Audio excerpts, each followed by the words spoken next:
नमस्कार दोस्तों, आप देख रहे हैं एन स्टार न्यूज। चलिए सीधे हिमाचल प्रदेश की ताजा खबरों पर नजर डालते हैं। यहाँ का राजनीतिक माहौल गरमाया हुआ है और बहुत कुछ समझने की जरूरत है। तो हिमाचल प्रदेश विधानसभा का मानसून सत्र आज दोपहर 2 बजे शुरू हो गया, लेकिन बिना ड्रामे के नहीं। हिमाचल प्रदेश विधानसभा के मानसून सत्र की कार्यवाही दोपहर 2 बजे शुरू हुई। कार्यवाही शुरू होने से पहले यह विपक्ष आक्राम नजर आया। विपक्ष ने विधानसभा सचिव यशपाल शर्मा को विधानसभा अध्यक्ष कुलदीप सिंह पठानिया के खिलाफ अविश्वास प्रस्ताव लाने के लिए नोटिस सौंपा।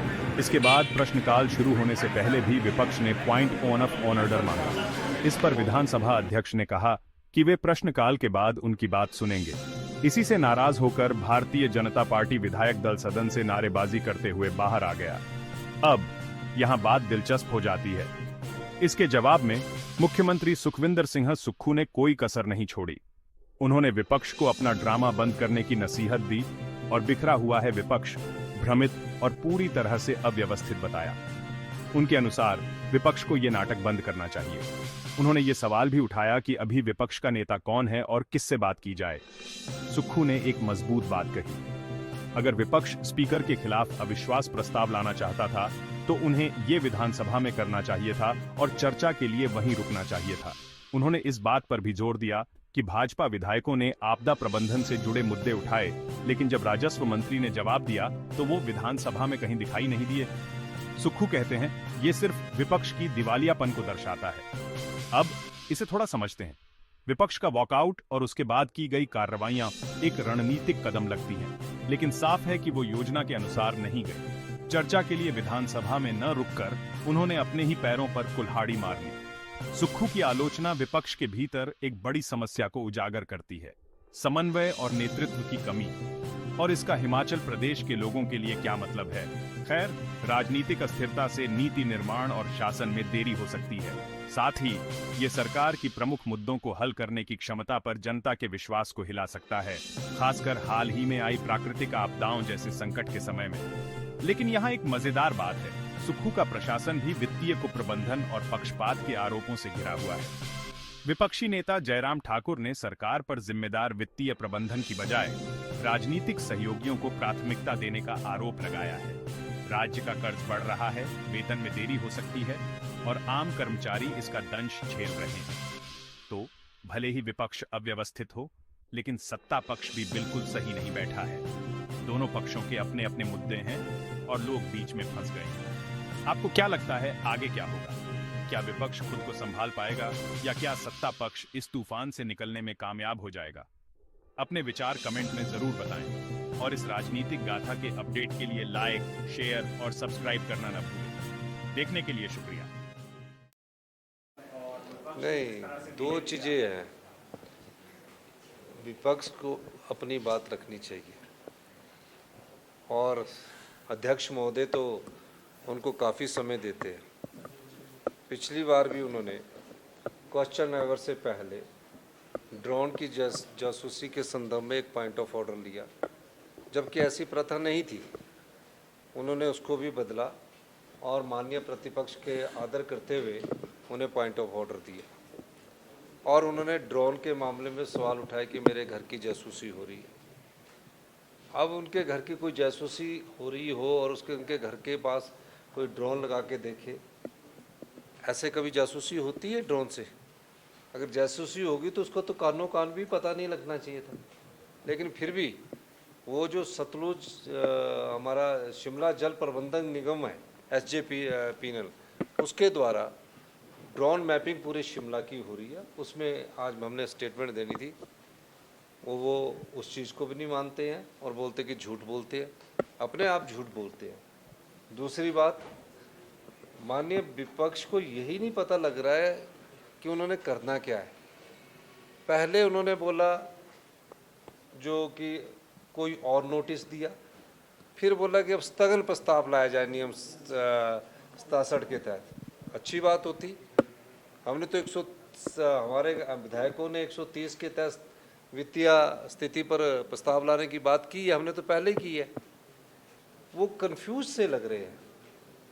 मुझे समझ नहीं आ रहा कि जब अध्यक्ष महोदय ने ये कहा कि क्वेश्चन आवर के बाद आपकी बात सुनेंगे, तो उनको क्वेश्चन आवर तक इंतजार करना चाहिए था, आज ही का तो दिन था। अगर क्वेश्चन आवर पर भी उन्होंने वॉकआउट करना था तो क्वेश्चन आवर के बाद कर लेना था। कहीं ना कहीं मुझे लग रहा है कि विपक्ष बिखरा हुआ है। अब इनमें नेता कौन है यही नहीं समझ आ रहा कि किससे बात की जाए, क्योंकि एक बात कुछ और करता है, दूसरी बात कुछ और करता है।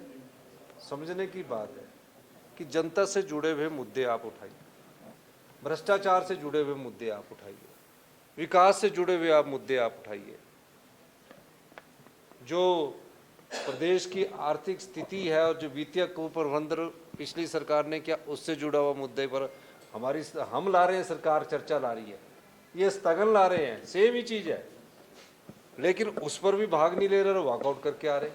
चलिए आपने वॉकआउट क्वेश्चन आवर कर दिया, अच्छी बात थी, जो कि रिकॉर्डेड नहीं है क्योंकि अध्यक्ष महोदय ने व्यवस्था दे दी गई है, लेकिन 12 बजे ही आ जाते। अगर इतने शुभचिंतक होते जो स्थगन प्रस्ताव लेके थे 12 बजे दोबारा आ जाते। तो विपक्ष का दिवालियापन सामने नजर आ रहा है। तो मैं ये कह सकता हूँ कि भारतीय जनता पार्टी जनता के मुद्दों को उठा कर नहीं बल्कि वॉकआउट करने के लिए विधानसभा में आते हैं और वॉकआउट करके चले जाते हैं। अगर वो 12 बजे भी आते, मेरा मानना है कि अध्यक्ष महोदय ने अधिक समय विपक्ष को दिया है। सत्ता पक्ष उनसे कई बार बात भी करता है कि आप बहुत समय विपक्ष को देते हैं। मैं खुद व्यक्तिगत तौर पर पठानिया साहब के पास जाके बात करता हूं कि हमारे सदस्यों को समय मिलना चाहिए, लेकिन फिर भी अध्यक्ष महोदय विपक्ष को बहुत समय देते हैं। लेकिन मैं ये कहना चाहता हूँ, आपदा पर चर्चा कौन लाए? भारतीय जनता पार्टी वाले ने। आज आपदा के अंतिम दिन जब रिप्लाई देना है तो भी नहीं वो आ रहे। किस दिशा में भारतीय जनता पार्टी जा रही है? किसी मुद्दे पर चर्चा करना नहीं चाहते, किसी विषय के बारे में वो विचार विमर्श करना नहीं चाहते, किसी विषय को जो वो पढ़कर अच्छी तरह बातचीत करना नहीं चाहते, सिर्फ लड़ने आते हैं, नारे लगाने आते हैं। ये उनका रवैया तो अच्छा नहीं है। उन्हें अपने विषय को उठाना चाहिए और हम उनका सब बातों का सवाल देने के लिए तैयार हैं। देखिए, आर्थिक संकट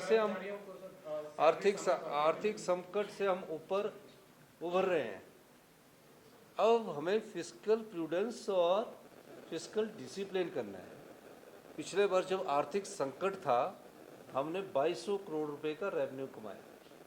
हमने ठेकों की नीलामी से एक साल में 485 करोड़ रुपया कमाया।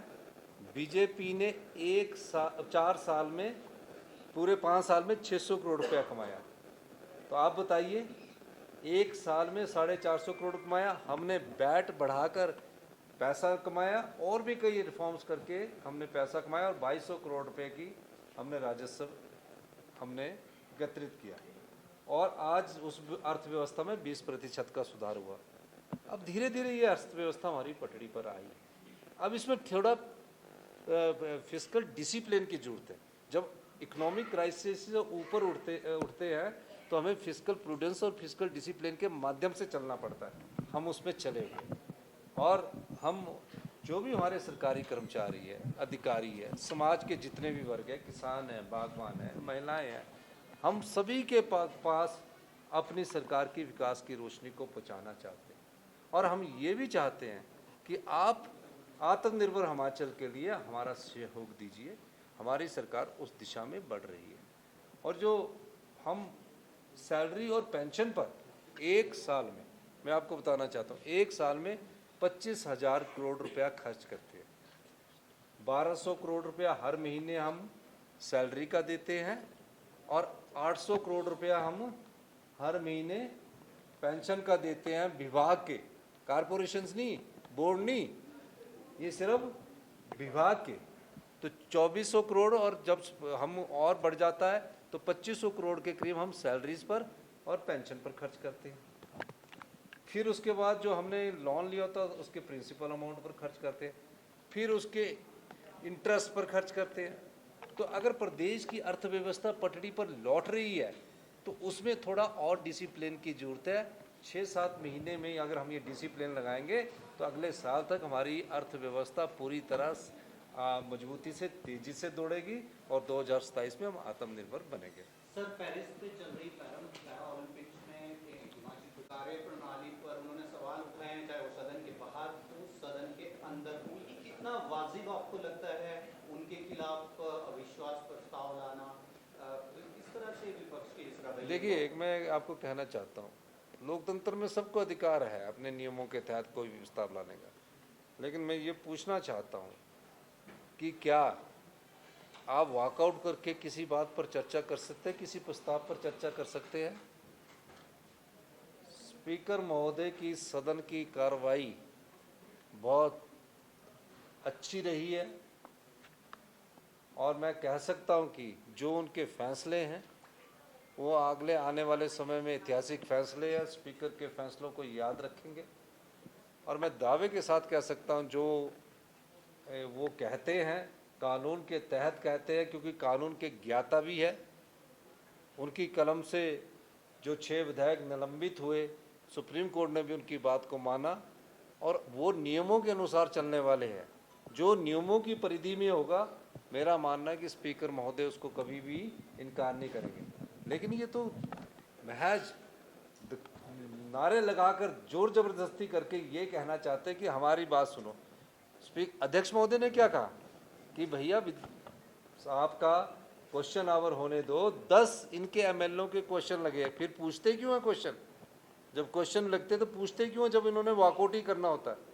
आज स्थिति ये है कि इनका कहने के लिए इनके पास कुछ नहीं है और ये हमारी सरकार ने अध्यक्ष महोदय से चर्चा करने का 10 दिन का सबसे लंबा सेशन रखा है। अभी हमारे पार्लियामेंट मिनिस्टर बता रहे थे कि आपने 10 दिन का समय रखा, पंजाब में तो सिर्फ 3 दिन का ही समय असेंबली के लिए हुआ। क्यों रखा है? कि चर्चा है, प्रदेश के मुद्दों को उठाया जाए। कोई भी मुद्दा उठाना है, आपदा पर आप चर्चा लाए, आप कहाँ हैं? ये मैं कहना चाहता हूँ। मैं तो ये कहूँगा कि वो विधानसभा में आकर अपने प्रस्ताव पर चर्चा करें, ये ढोंग बंद करें। और जनता जानती है, आप प्रस्ताव देते हो, स्थगन प्रस्ताव देते हो, वित्तीय अनियमितताओं का प्रस्ताव देते हो, कौन आपके प्रस्ताव को पढ़ेगा? पढ़ने वाला तो जो प्रस्ताव रखने वाला हो वो पढ़ेगा, सरकार थोड़ी पढ़ेगी। सरकार तो उनका जवाब देगी। आप खुद बताइए, आपने देखा नहीं ऐसा? ऐसी हालत विपक्ष की हो गई है। मुझे लगता है कि जो एमएलए हैं वो आपस में बटे हुए लग रहे हैं। सर बार आप दिया था तो अंदर आना था ना, स्थगन प्रस्ताव नियम 67 के अंदर आना था। वो तो व्यवस्था दे दी स्पीकर ने, वो तो व्यवस्था दे दी। जब अंदर ही नहीं आओगे तो कोई प्रतिपक्ष के कमरे में जाके तो नहीं बोलेगा कि आपका प्रस्ताव है जी स्वीकार कर लिया। आपने जब क्वेश्चन आवर में अपना वॉकआउट किया उसके बाद ही आप आ जाते। तो महज आपके सामने स्थिति है। किस स्थिति में है विपक्ष? या आप बताइए कि विपक्ष क्या लगता नहीं कि उनका दिवालियापन निकल चुका है? वो जो मुद्दे हैं उससे ध्यान भटकाने के लिए अपना वॉकआउट कर रहे हैं। सर,